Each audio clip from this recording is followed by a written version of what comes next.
It's time for our annual podcast. We are In Defense of Bad Movies.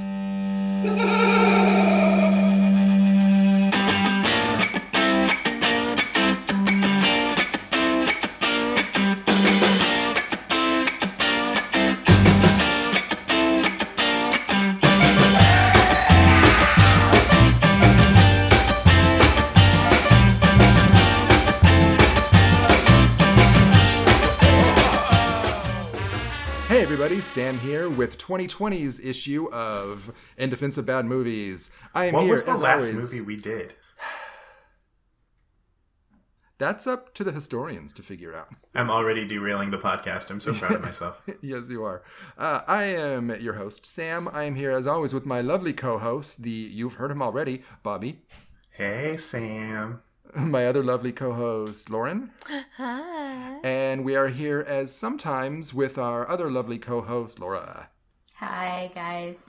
Hi, good to have you back. Oh, good to be back. This was a good one to come back to, am I right? Popeye? Mm-hmm. That's right, we did Popeye. It's definitely 100% in the spirit of the podcast. I mean, it's Robert Altman, it's Robin Williams. It's going to be good.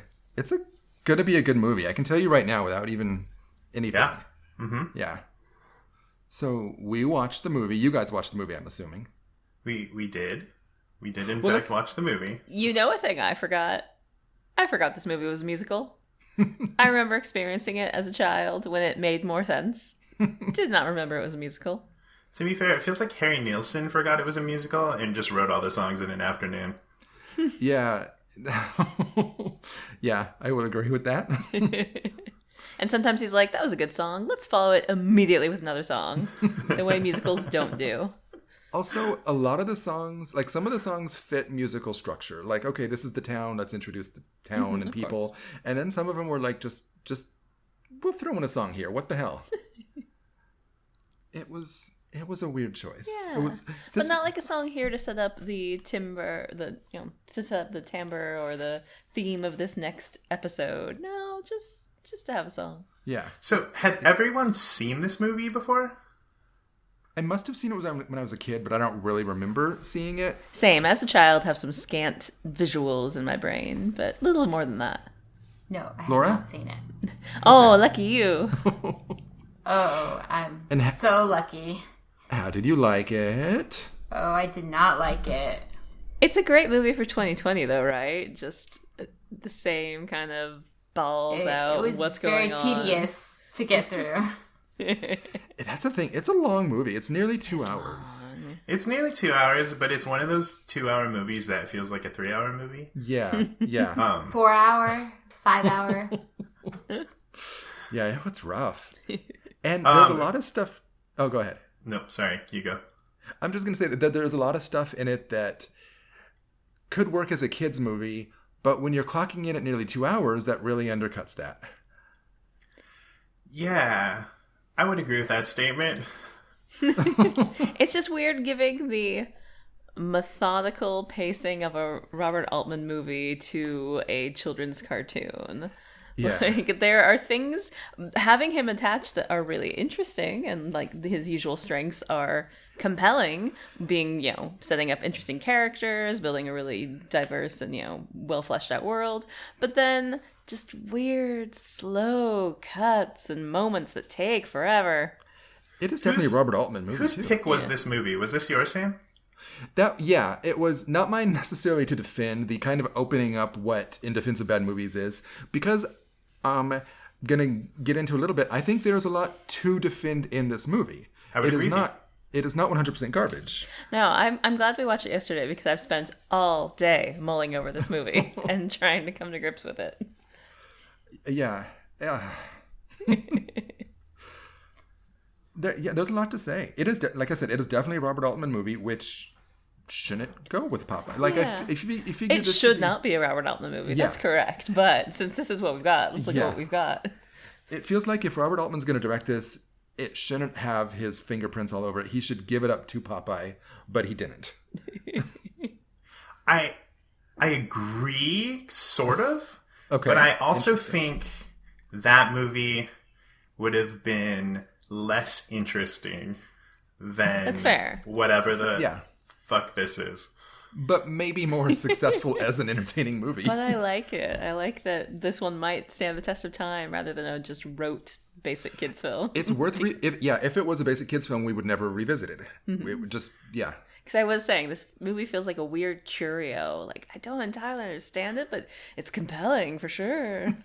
It's wild. Except for the parts where it's super boring. Yeah. One of the first things we see is like Robin Williams as Popeye with the big ol' arms jumping off a boat and you know, like he's doing a good Popeye, but then he's so just quiet and mumbly and kind of like ADR'd, and you're like, what the fuck is Popeye saying? And then you realize like 3 minutes in, oh, we're watching a Robert Altman film. Like you're watching Popeye kind of like amble through McCabe and Mrs. Miller, and you're like, huh. Well, also, like, if you go back to the old cartoons, there was a lot of that. Like, there could not be any silence, and there was a lot of the muttering. That's, you know, the asides. That was a part of the character, but at the same time, you could hear it more. You couldn't really understand it as well. Because there's like the very like kind of cartoon Popeye bumbling, you know, where he's just like kind of bumbling, and then there's like Robert Altman mumbling, where you feel like you're trapped in a room with a bunch of people who are talking over each other. Yeah. And like having that energy for Popeye is really weird. We did go back and watched a couple of the shorts, and I could actually see somebody thinking the over talking would be good because of how, just like in the cartoons, there's no moment of silence. There is you got to mutter the whole time. You know, everyone's muttering too, not just Popeye. Which Lauren pointed out something to me earlier today about how Bluto was silent. Ugh. For like the first 20 minutes of Bluto's screen time, he was just a non-speaking, like weird, hulking menace of an animal of a man. And then their choice to break that silence was a song. Yeah. A song he did not sing, another person sang for him. And Real just like, I'm mean. Like, where did this come from? I do think a thing about this movie, across the board, almost, is the music's pretty bad. I would agree. I would like to make a very special caveat that relates into my favorite part of the movie. I don't know why, I loved Olive Oil songs. I do too. Well, no, not all of them. Both of them were so great. Well, like, there are two solos, and anytime she sings, it was amazing. But like, he's large, gets kind of old. She was so cute. I loved it. These performers gave it their... It's a good cast. Man. And they gave it their all. Typical of, you know... Bill Irwin. Any man that casts Bill Irwin, I will appreciate forever. Good choice, Altman. Bill Irwin was fantastic. He's so great. Like, the circuses were empty when this movie was made because all of the clowns were in this movie. That is actually part of the trivia. Really? Any actors we don't really recognize, most of the town was populated by people from European circuses. Interesting. Makes so much sense.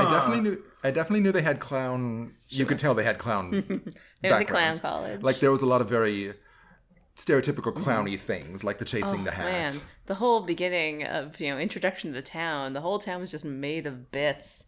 It's like, this bit you've seen forever in vaudeville. Here it is. Yeah. In life. Talk about that first look, the set direction. Let's talk about that. The set design, excuse me. Oh, sorry. We were looking at pictures of the little baby. Because he's the cutest little baby. That is the adorablest baby. He's really cute. He is cute. He's not so cute now. Is he not? What does he do now? Is he just like an investment banker? Is he a white lives, all lives matter guy? He is... I don't know. Living off of the largesse of his sweet pea residuals. And Grandpa Altman's favorite. Yeah. Okay, he's 41. He's Checks out. a teacher in 2001 in Missouri. Oh, wow. Wow, what's he been doing the last 19 years, though? I don't know. Interesting. The set design. Yeah. Is that what you were saying? Yeah, I was going to go there. That's another thing. Pretty cool. Right? It is. I would like to visit that. It felt that like little they village. built a big theme park I wanted to walk around. Yeah. And it still exists. They just took a corner of an island, like in Malta, and just built a town that's still there, and people can still go see it. It's really interesting. I really like the town. It's so layered and compelling. But why is it all so brown and just dull colors when you have all these cartoon characters who are all dressed very brightly? Yeah. Well, Why do they that's what I was stick gonna say. It feels like the exact midpoint between like a bombastic cartoon and like McCabe and Mrs. Miller. Like it which is a fucking insane place to be, you know? We chose these really muted tones for the town because it's a sad, dull town, but then we have cartoons walking the streets. Yeah. Or even the ships. Like the ships are super cool at the end. Yeah. But they're like so wooden and like hammer and nail, and they feel really like dirty. Yeah. It's Dan just a started to feel like weird Waterworld. mashup. It got weird. Sorry, what was that, Bobby? I just said it's a weird mashup. Oh yeah, yeah. It's bonkers. And seeing the amount of like clear money that went into such bonkersness as well. Like it wasn't just a pet project that someone was really passionate about. Like, oh, they threw a lot of money at this. Yeah, they really thought. I really feel that they thought this was going to be a big hit, and it had a lot of the pieces that should have made it a big hit, but. It was them trying to chase the Annie money. Like everyone was optioning Annie the musical, and they lost the rights. So the producer brought like a production team together. Like, all right, what other cartoons could we option to try to beat this Annie thing? And someone suggested Popeye. That is the wrong message to take from Annie. And that's a shocking. That somehow seems shocking to me. It feels like no, surely Popeye is a labor of love. Someone's like, I love Popeye, and I am just dedicated to putting it on the screen. How is that just corporate move? I know movies are a really involved process, and you film them in chunks, and no one ever sees the big picture really until the very, very end. There are things about this movie where I can't imagine anyone. I can't imagine people consistently being like, "This is going to be great," or "This is going to be like Seeing the amazing." dailies and- I feel like people would be like, "This is going to be a very, very strange version of Popeye." Just because, like, if you're listening to this music, or if you're like an actor in these scenes and you're seeing the way Altman's directing them, like, Yeah. it feels so bonkers. Like, it feels so different than what I would imagine any of those scenes kind of being. Yeah. Yeah, I could see that. That's. And the story is so confounding as well. Is there a story? There's sort of a story between all these episodic I was gonna moments, say. and it feels like there's the obvious, like, okay, this is clearly the story. He's coming to this crappy town with this, Yeah. horrible like taxation laws, and this absentee ruler of the town that Yeah. we'll get into later. And it feels like the story is okay. Popeye comes and everyone rejects him, and then he does something, and like the town warms to him, and the town gets better, and like that's the story. The outsider who improves us all. That's not there. No. There's like a moment. Everyone hates Popeye for no reason I can discern. I thought it was going to be a whole treatise on immigrants, and I was excited about this, but no. This movie's very anti-tax. It's extremely anti-tax. Yeah, it made me wonder what's going on in Altman's life that this was happening right now. Popeye Was that sort an- of ingratiates himself to the to the town by eliminating taxation, sort of. But that's a single moment, just like midway in the film, throwing the tax man over the cliff, and like, oh, now we like you, and we're never going to speak of this again. Yeah. There's something funny about this movie too, where people rightly trash origin stories a lot. Like, we don't need to watch an entire movie about how a thing became the way it is. Now be careful. And Lauren loves origin Some. stories. this movie is 2 hours that ends with Popeye learning that spinach makes him strong. Yeah. Why does the one major thing we know about Popeye take the entire movie? And you know what looks really gross is spinach. Yeah. Spinach is I would- gross. I would retain my canned spinach. Canned She's spinach, 100% yeah. correct. No, all spinach is gross. Sorry. Canned vegetables are gross. For the Laura, most have you part. tried corn is it? It good. might make you super strong. Do you know? Thanks. Do you know that comes from the creators of the character Popeye? I guess there was some almanac book, something like that, that had like all the nutrients and stuff of vegetables, and there was a typo that gave spinach like 10 times the amount that it should have, and that's where they got that from. Wow. Which is, yeah. I like the idea they ran with it. Like, yeah. Yeah, and I don't know. That's what Lauren asked me. It was like, oh, did they know it was a typo and they just went with it? Or, like, I don't know. Don't ask me about these trivia things. I know the bare minimum. I like the idea that this sort of like inauspicious typo led to one of the most like enduring Yeah, figures of popular culture. yeah. Like, just iconic, yeah. I remember being mad as a child, like, as dawning of consciousness, like, wait a minute, Popeye is propaganda. They're just trying to convince us to eat our vegetables. It can't make you super strong. They're liars. It really made me mad. Aw, that's sad. The thing, I mean, but it never shows anyone else getting strong from spin. Well, maybe I take that back. I haven't seen every. Feels like every, the Popeye clan. That's Feels true. like Pappy. But it's in their is- genes. It's not. true. It's not everyone's getting super strong from spinach. That's fair. What did you think about the design of the character Popeye? I mean, I think his arms and his calves look pretty cool. Like I was impressed with the with the makeup. Again, and you can apply this to the rest of the movie, whether or not it fit with the tone of the movie, whether it fit with its surroundings. I don't know.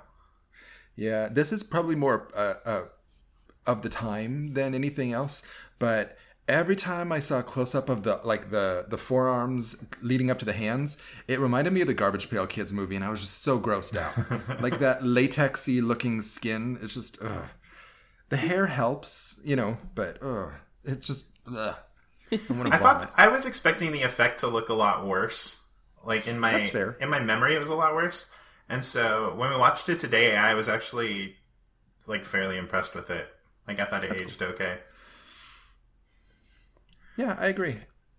And yeah, he looked the part. Olive Oil looked the part. She was amazing. She's amazing. Yeah. Guys, There's- I can't gush enough about how good Shelley Duvall is. Shelley Duvall's amazing. Yeah. Something about the physicality of her performance where she just like she looks so like misproportioned and she's like looks like she's gonna fall over and she just like she gives it 110%. Yeah. Yeah. I love that And performance. both of them committing to things that in theory shouldn't work, but they're realizing like, well, this is what the character is. Yeah. Like that she does not shut up in every single scene.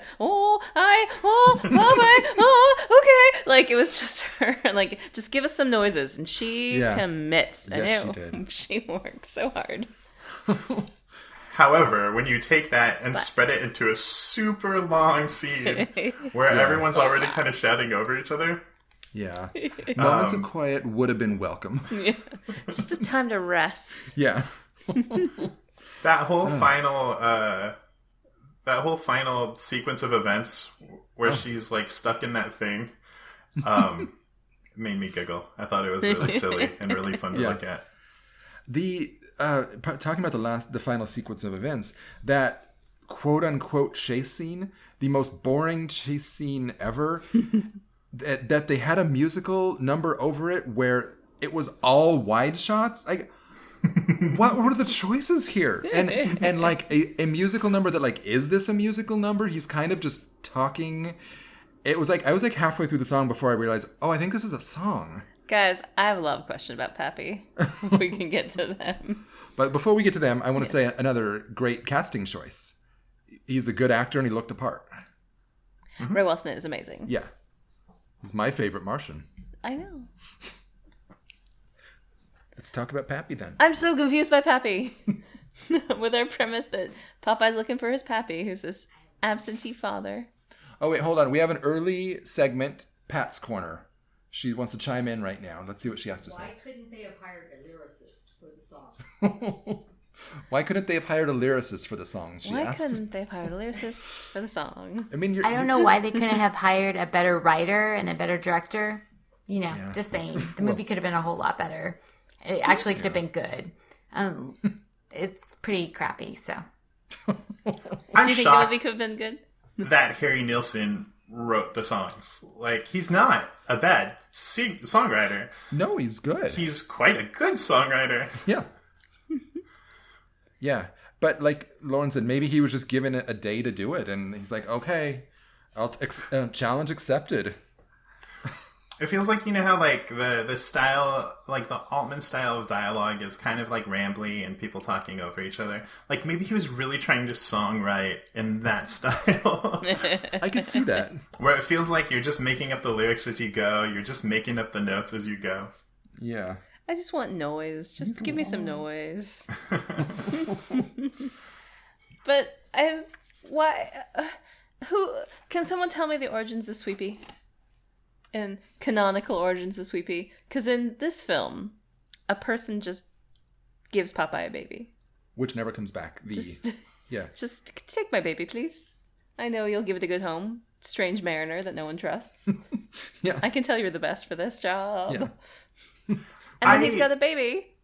Oh, I God. love the idea in a very cartoony way of Popeye and Olive Oil just finding a baby, and they barely know each other. She's engaged, and they're like, "Well, we're this baby's parents now," and like them coming back and Bluto being furious, and she's like, "I don't know what to tell you. I have a baby with this guy now." Like, it's so silly.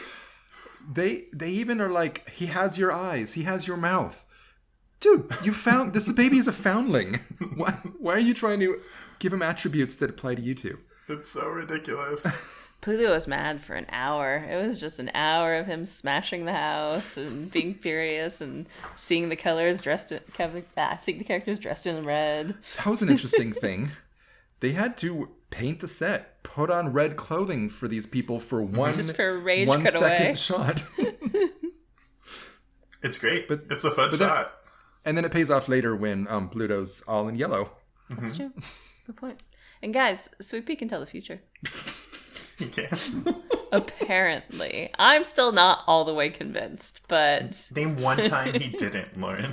But, like, our story is, do you know what happened? I asked if Popeye would win, and he whistled. And you won. Like, really? This feels like hearsay. This feels like circumstantial. I mean, the proof's in the pudding. Yeah, Just that's ask see Paul the Dooley. the moment to show that he can't tell the future is when Uncle Wimpy keeps like doing bets with him, and he just gets all of his predictions right. Yeah. Let's talk about... Well, actually, before... I was going to say let's talk about Wimpy, but I don't think we kind of finished about Pappy. What is the motivation? Wait, yeah, you I think you're the most pissed off about this, Lauren. It goes into the story structure. It's not just Pappy, and of course our movie is Popeye looking for his absentee father, who is somewhere. But we hear many times that Sweet Haven is run by the Commodore, who's away, and therefore Bluto is running things on behalf of the Commodore. And we discover that Pappy is the Commodore, and he's just in a boat in town, and he's talking with Bluto, and they're trying to find treasure, and Sweepy's gonna help with the treasure? Is this what happened? I don't know how Pappy became leader of a town. Yeah. How Bluto became his second in command. And why they're trying to find a treasure that Pappy seems to know where it is and have no problem with it. What's happening? And he's very nefarious. He's real villainous. Yeah. He seems, yeah. For what the treasure turned out to be, too. It's like, what? Like he is threatening a child to try to find this treasure. Yeah. That is just spinach and keepsakes. Yeah. Which was kind of sweet. Yeah. He's got a picture of his son, sort of. Me son.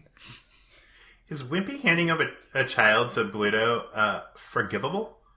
No. Because we're pretty cool with it by the end. Like, everyone's totally forgotten that this is all Wimpy's fault. Well, in fairness, I think he was really into Bluto for a lot of hamburgers. Because he kept saying that he was going to pay him Tuesday for hamburger today, and Tuesday came and went without paying Bluto. So, you know, it was that or Wimpy's kneecaps, probably. So. Yeah, I mean, like, Wimpy's kneecaps, though. Oh, that's another... I want to talk about Wimpy, too, because everyone else was doing impressions of the characters for the most part, but Wimpy was not. Wimpy was just Paul Dooley doing Wimpy. And he was fine. He was good, you know. But it was just as Paul Dooley. Yeah, it was just an interesting choice. Consummate character actor Paul Dooley. Yes. There's things that kind of, like... I mean, I'm not like a big Popeye fan. You're not a big Popeye head? You're not a big Yeah, spinach no, I'm head? not. We're called spinach heads. Big pop head. But there were things that like evoked the character. Like I was partway through the movie, I'm like, oh, he's that guy. Yeah. No, I just think it was interesting when everyone else was a direct imitation of the original cartoon characters that they decided with. Maybe Paul Dooley was just like, yeah, I'm not going to do that. And then Robert Altman's like, yeah, okay. I like it. That much of a nod toward verisimilitude. Let's go. I guess. he's really our grounding character. Tuesday for a hamburger today. He would gladly pay you Tuesday for a hamburger today. Sorry, that was one of the hot lyrics from that restaurant song. I'm surprised you retained any lyrics, Lauren. Well, they said that one a few times. He's large. He's large. Yeah. And I'm mean. That comes back to me. I'm mean, I'm super mean. Okay, I don't remember that one as well. I just remember he's mean. Did you guys notice the seemingly homeless guy that was in the background of a lot of shots? No. Oh wow. Man. Yeah, there was I kept noticing him, and then Lauren, in doing her research, Consummate research, found that there's a character named Bear the Hobo, who apparently can be seen in almost every scene. It was really weird, like ominous flashes of him in the background. Yeah. So my thought, and something like that, I would think, oh, it must be something from the original cartoon. Nope. totally new to the movie. Just had to throw in a hobo. Good comedy hobos. Yeah, you can't beat them. It's also really a statement on the power that big government has to destroy people's lives. You know, if you overtax people, people live in poverty, like the hobo who's just ever present in every single scene. Wow. That, I had to take it back. Bear the Hobo is a great addition. Hey, no hobo, but I'm going to be riding the rails for the next month, by the way. Just jumping on the backs of trains and carrying my bindle. No hobo, but I keep all my possessions in the bindle on my back. That's cool, right? Yeah. Hey, no homeowner, but I'm thinking about one of those upside down reverse mortgages. What are they called? That's it. So, Popeye's asides. They were ADR'd, right? Oh my god, yeah. Yes, very much so. If you're going to ADR, couldn't you make... I mean, we've already addressed this before, but it feels like if you're going to ADR, you could make it more legible? More able to hear? But see, is that how Popeye would be realistically mumbling? Ooh, it's got a point. I mean, generously, what % of Robin Williams' dialogue was ADR? I mean, it's in just basic trivia about it. It sounds like most. It sounds like they got on set. 85%? It really feels like it. Like between the muttering and the working around the pipe, it just sounded like they really did not get much of it, and so they went back into set. And of course, Altman hated Robin Williams' improv. What? Well, it's Altman. He wouldn't like that nonsense. I'm glad he didn't direct Aladdin. Aww. What? Why was that an awe? I don't know. Thank goodness Musker and Clemens were there to save that movie. Let's see, what else? Guys, somebody drops the S-bomb. Popeye? He says shit. Yeah, he does. He's right before he dives into the water, right? Yeah. Like, this has been a very clean movie up until now. And I'm not usually one to get on bad words, but I'm like, why? Why do that? You potty mouths. But yeah, it does beg. What? You're making a kids movie. This is the only people who will really appreciate are surely the kids. Why? It's the 80s. You get away with stuff. I'm surprised they weren't boobs. Yeah, that's a really good point. I would have liked to have seen Olive Oil's boobs. I'm just putting that out there. Ew. That's gross. What were you going to say, Bonnie? Wow, what do you think? It's gross? That's weird on you guys. Yeah. I'm sorry. Are you Why body would we shaming want her? to see her boobs? Why wouldn't you Olive want to see oil boobs? doesn't have boobs. That's Oh my why. god! Wow. Why are you guys talking about this? Body shaming? Olive oil much? is just Yeah. flat lines everywhere. I think it would be great to have like alternate representations of female bodies in media. Why does it always have to be these like perfect statuesque women? She's a carpenter's Olive oil is dream. not a perfect statuesque Oh my woman. god. That's what I'm saying. We should embrace, her differentness. That's good. Right? I was Oh, going to I'm say. sorry. Why can't we We have just want to see 38, 24, 38s up on the screen, huh? Why can't we have a scene where we objectify olive oil? I'm just saying. Yeah. Anyway, sorry, I don't Bob. want that. It's weird. I mean, is olive oil not objectified that entire movie? Fair.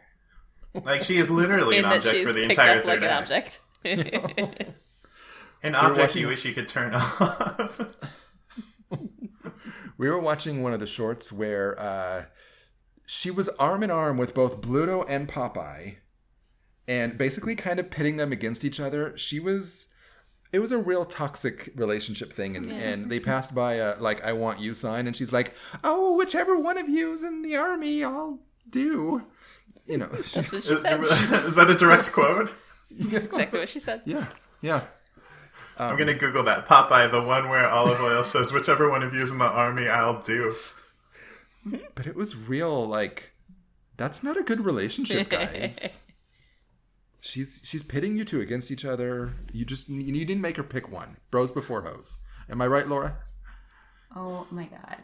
I don't even know Ovaries what to before say. broveries. Am I right, Laura? Laura's barely paying attention. She's Right? got like her phone in front of her and she's just trying not to I listen. am following along and I don't know what to say. I have nothing to add to this.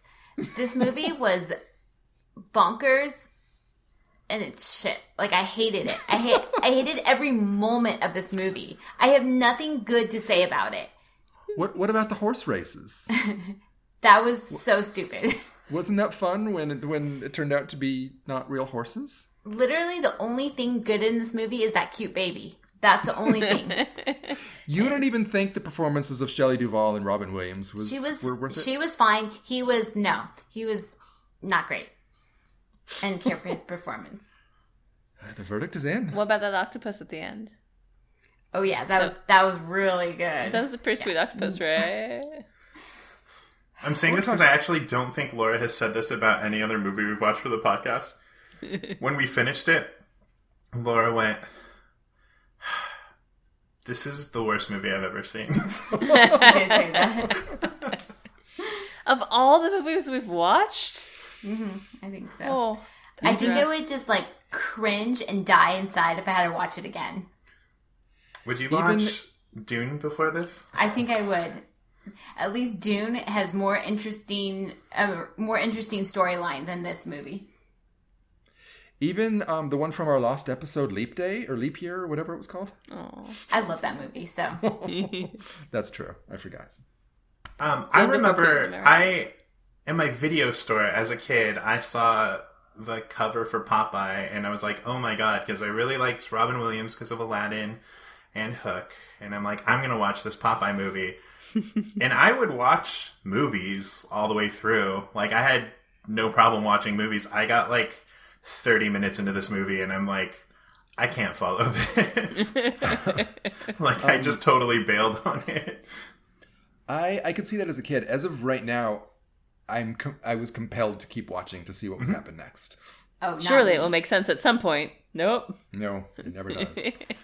It's just I gonna have wander. a thing with movies in this podcast. Like I own Batman and Robin now. I so own sorry. The Postman now. That's Because I can't ever deal with the discrepant. Like, I'm not. There comes a threshold with renting movies where I'm like, I'm just gonna buy it because I'd rather spend a few more bucks to own the movie. And Popeye, I'd seen this movie already as an adult, but it was $3.99 to rent or it was $4.99 to buy, and I stared at it and went, No, I'm gonna buy it because I just can't. I can't. Oh, You know, we could rent have it for lent $1 you our less. we could have lent you our friend's CBS All Access password. We have it. Oh, We okay. tried CBS All Access, and the audio syncing was off when we tried watching it. Really bad. I was real bummed when I saw it was no longer on Netflix. I'm like, we got to pay money for this. That was like a big selling point. Was that like, oh, it's on Netflix. We can just watch it. It won't cost us a dime. But then, fortunately, we looked in All Access, and we found it on All Access. We looked every place and we found it. Yeah, because I did not want to spend money.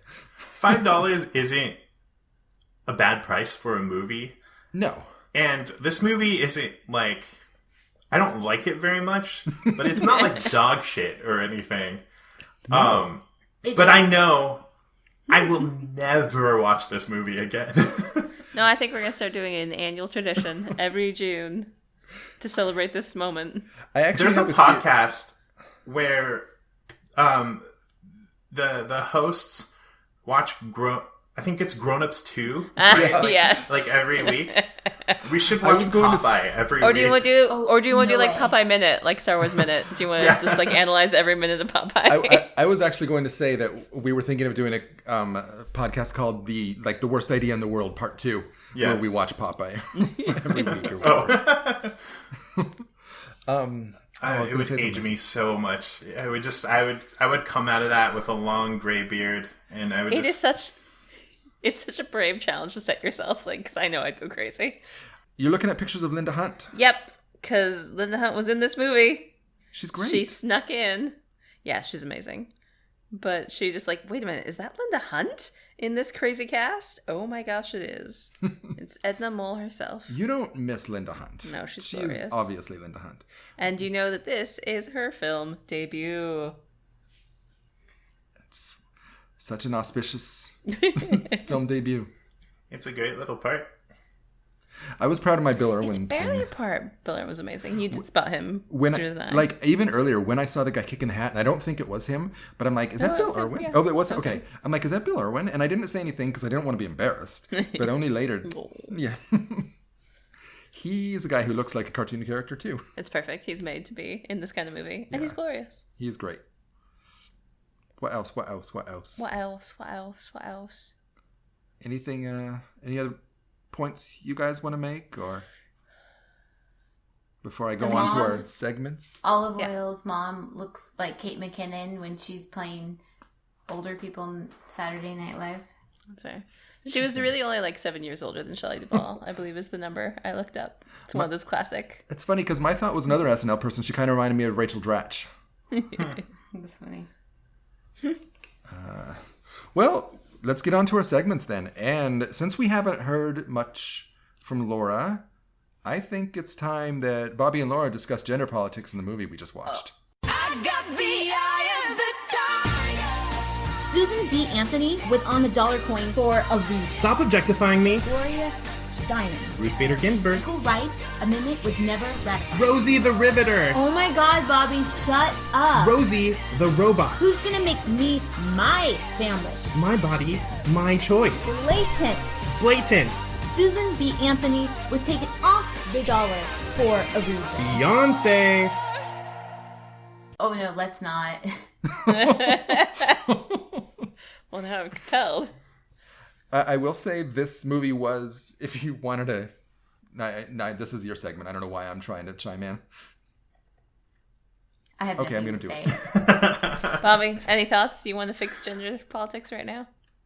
I mean, it adheres very closely to, like, very old tropes from very old Popeye cartoons. And so, it's not great, but also Olive Oil's, like, my favorite part of the movie to watch. glorious. So, Yeah. I don't know. She's a proud, independent woman. She, she's flawed, but she bears herself with this just grace and dignity. That was going to be my point, that the movie is just hamstrung by its source material. Like, you can't have good gender politics in a movie based on Popeye, I don't think. True. All right, well, that was a really good segment.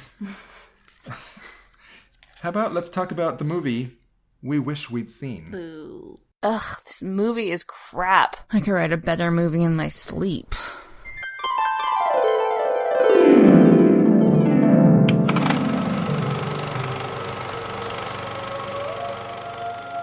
And now, IDOBM presents the movie we'd wish we'd seen.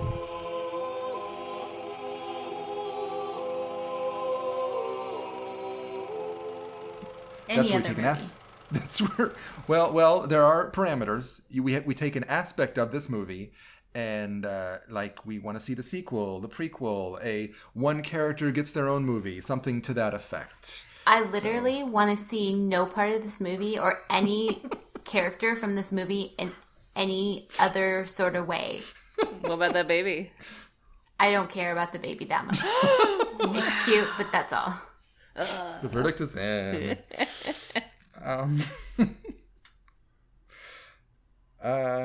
What do you got? Anyone? I would take more adventures with Olive Oil and Popeye, even though I have little care for those characters as a whole. Just I want to see more Shelley Duvall, and I'll take more Robin Williams as Popeye. I'll take more Robin Williams in any way. Oh, Yeah. well, way to bring it down, Lauren. I'm sorry, but he made me cry as soon as he showed up on screen. Like at the end when he's dancing around in the water, it's clearly becomes a Jesus metaphor. Yeah. So I want to see the thing where he becomes the town's messiah and they worship him. That's my kind of joke answer. But my real answer would be if they did away with this having a full there's a lot of problems with the movie. But one of the things is the movie long arc of what they're trying to tell. It would have been better if they embraced the episodes and just had 7 minutes of adventure. Stop. Here's another 7 minute. This is the part where Popeye fights the big brute. Stop. Here's the next thing. This is the part where Popeye fights whatever, and to embrace that a little bit more. Does that make sense? No, it does. And I feel the way you could fix that, either if the whole movie is this or like that with the episodes, but here's the through line. There's little arc to the movie, and it feels like the obvious brain-breaking arc is, he shows up and he's a drifter and he earns a place in this town and learns the virtue of, staying put and having a family around you and a, community around you. And the town learns to appreciate him. And that is such the rote answer to what this movie should have been that it kept hurting my brain that it was not that. Yeah. And you could still have the episodes and that's just the overall arc of his acceptance into the community. How about you, Bobby? I'll be straight. I don't give a shit about Popeye, and I am actually not interested in seeing any part of this world teased out any further than it was over the course of this very, very long 2 hours. But I do think mismatching old cartoons with auteur directors is a really fun idea. And so I'd love to see David Fincher's Felix the Cat or Sofia Coppola's Betty Boop or something like that. Oh my gosh, this would be amazing. I want to see Martin Scorsese's Kathy.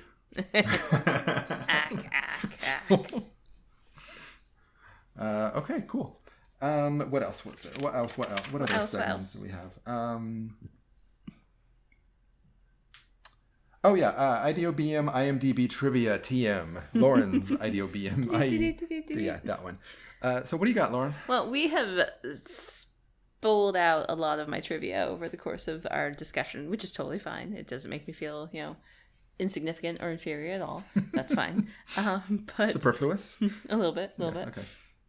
But just touching back on the town itself, of course, building this impressive town of Sweet Haven on this, island in the middle of the sea was the big bulk of the spending. They spent most of their money on building this town, so much so that other parts of the film suffer. By the time we got around to this octopus scene, we didn't have any money left, so this is the best we've got. But the scene itself, the whole town itself, was extremely impressive. It took 7 months to construct.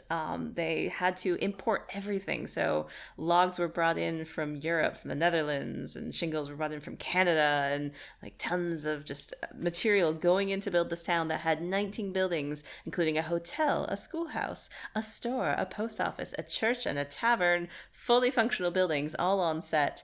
And then they had to build all these outbuildings for crew, they had an editing suite. Oh, wow. They had, recording studio for the musicians. They had all these auxiliary support buildings built up just so everyone could live in this. The musicians were on set?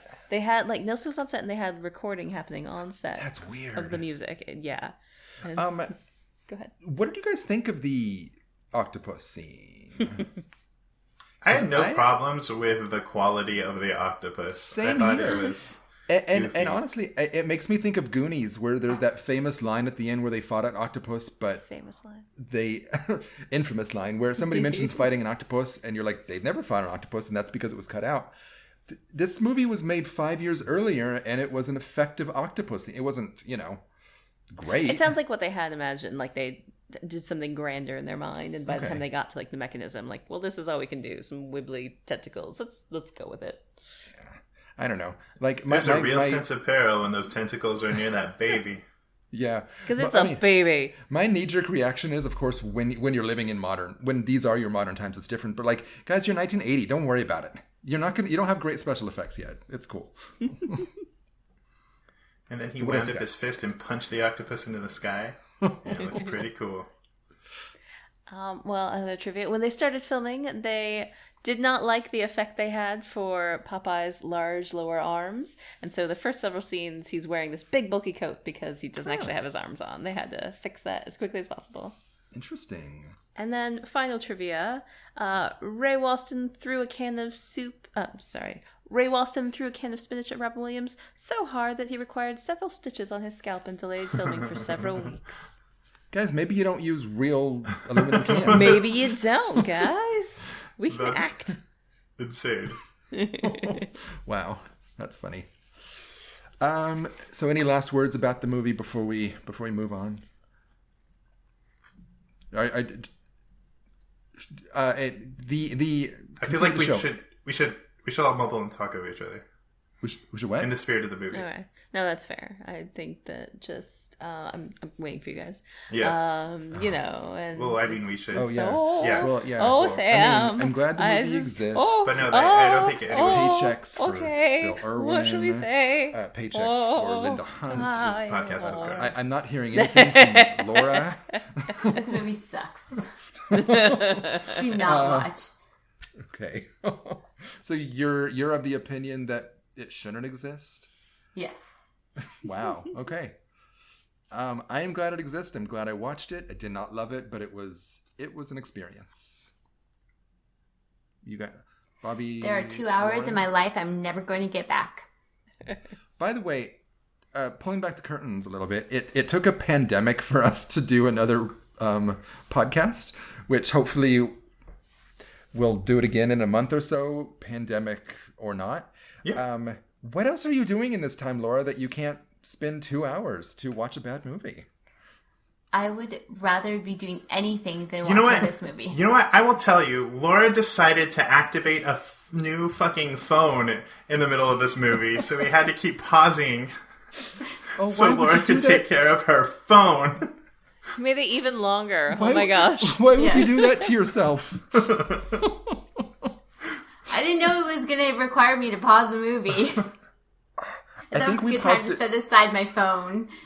I think we paused it once or twice for like conversation, and I'm so glad we stopped pausing it for conversation. It was. It was taking forever. Oh my god. All right, so So where's the Topher Grace edit is your question. You want someone to come in and trim this down. honestly, at an hour and 20, it wouldn't be horrible. Yeah. Anyway, so what are you guys into now? That's not Popeye. So what are you guys into? Yeah. Who wants to start? What's everyone? Is this the things that need no defense Yeah. segment? Oh yeah. I forgot we had a name for it. Here are things that need no defense. Just whatever you're into right now. I'm listening to a podcast that is still in progress. I think they have a few more episodes left. It is called Boom Bust, The Rise and Fall of HQ Trivia. And it is kind of funny. a deep dive into the history and the mismanagement and the fall of HQ Trivia. And they have... Oh, so that's not going on anymore? it just came back. What? But, yeah, it died. And then now it's back. But they have a lot of,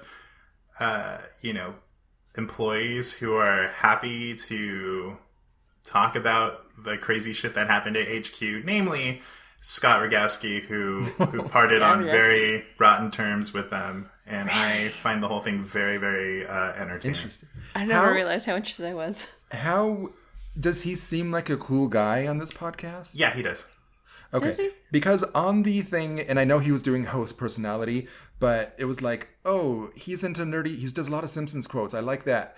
Oh, I hate him the rest of the time. Like, I want to like him, but it just wasn't happening. And He comes off as like a pretty savvy dude who understands like what the appeal of HQ Trivia was and what his role was in that. And he was like trying to like do his best to ensure that HQ would stay afloat so he'd have a job and kind of like figure out where he wanted to land next. But it's interesting how the founders were just like constantly sabotaging themselves.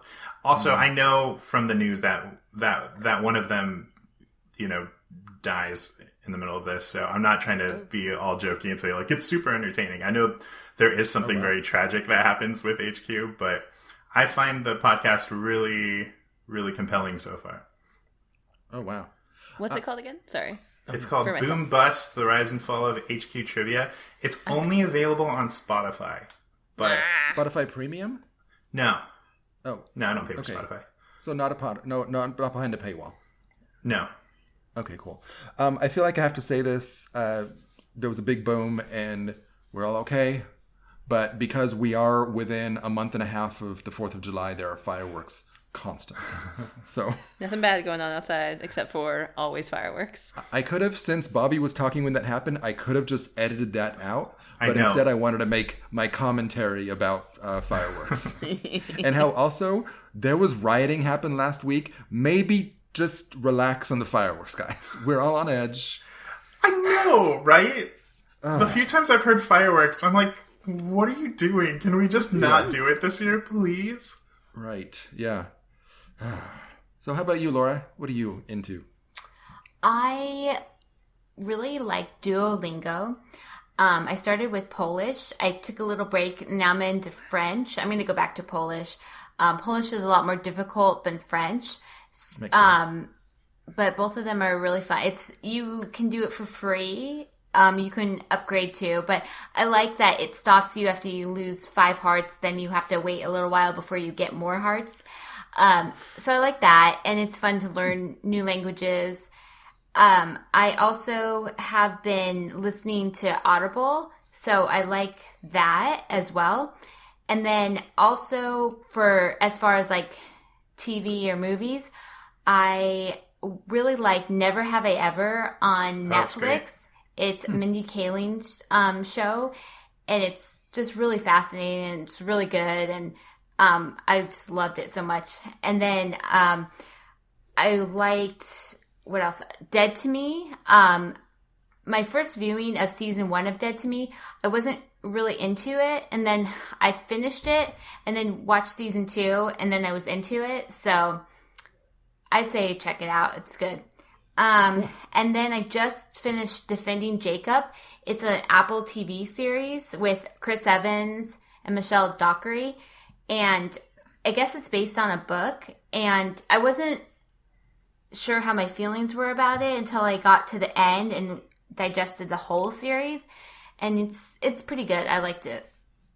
Awesome.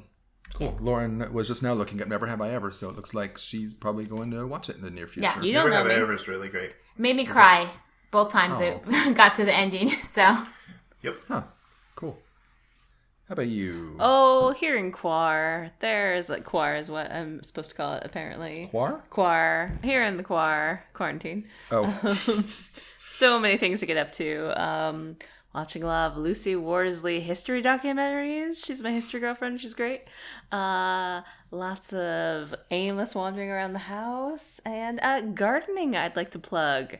Spending a lot of time in the garden. Ways to fill quarantine time is just building raised beds out of spare wood around the house and putting plants in them. How It's fun. actually exciting. And it's like now I'm raising sprouts that are like my babies, and when they die it breaks my heart, and it's just something to put my crazy energy into. And I'd recommend it. meanwhile, I'm spending most of the quar napping, which is pretty nice. It's kind of making the time go by faster. But But on a more serious note, like what did I watched some movies recently. I watched the movie Drive. That was good. Finally got around to that. What else? I watched another movie the other day that was Maltese Falcon. I watched the Maltese Zodiac. Falcon. Oh, that's good. Oh, Zodiac. Zodiac was really interesting. If you like, like that movie. the series Mindhunter, it feels like I could totally see how David Fincher would go from Zodiac to Mindhunter.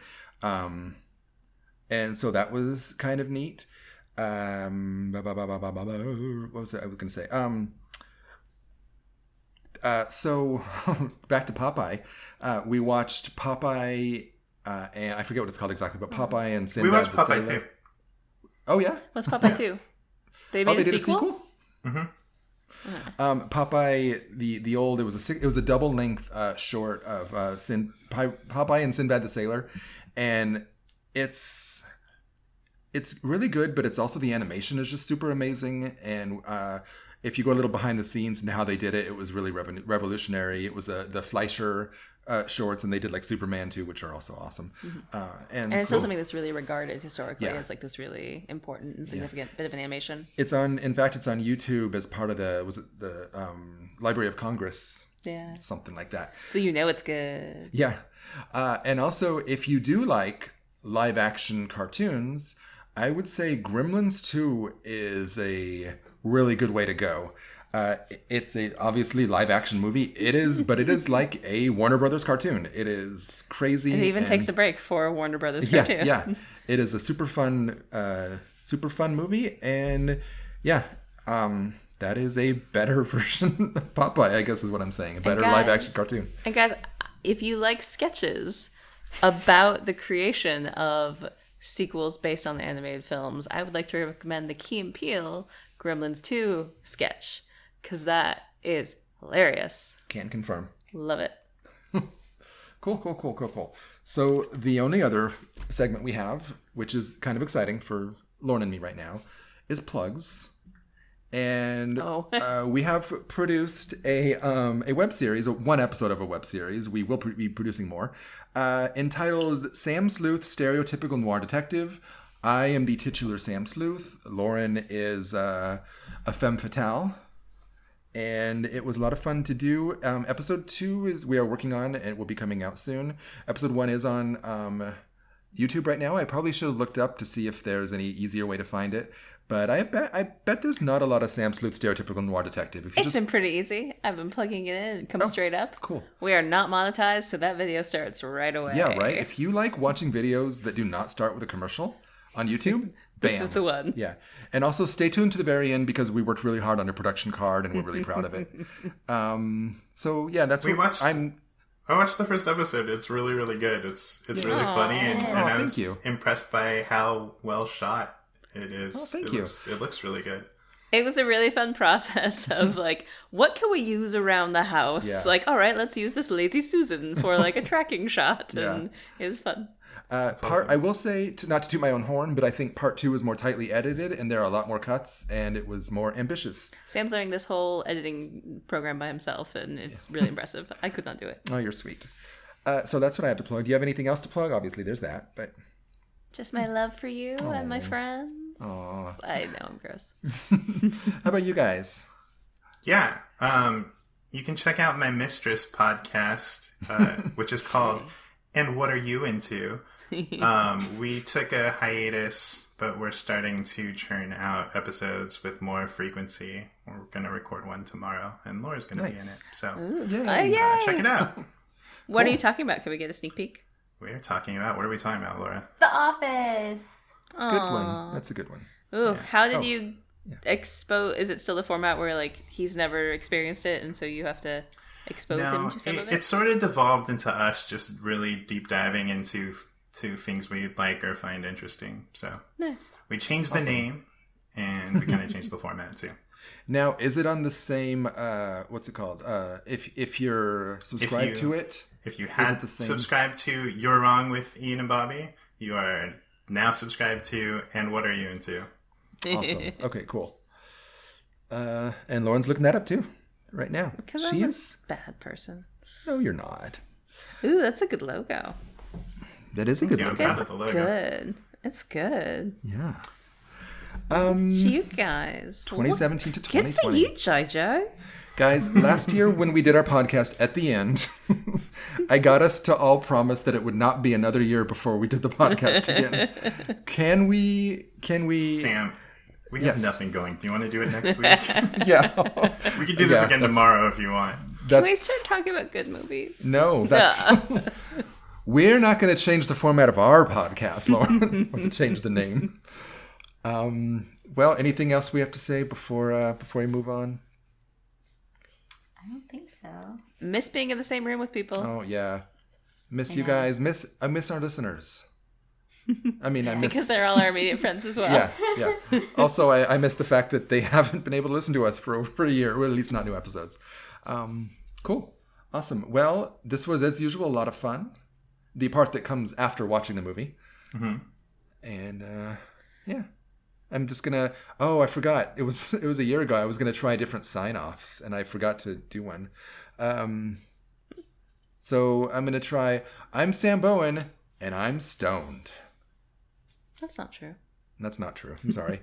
From now on, all my sign-offs will be true. All right. Thanks for listening, everyone. Bye. Bye. Bye.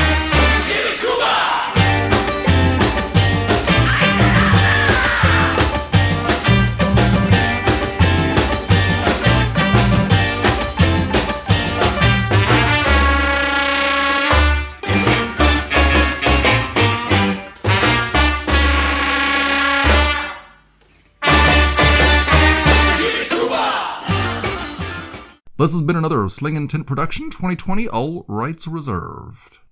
Ah.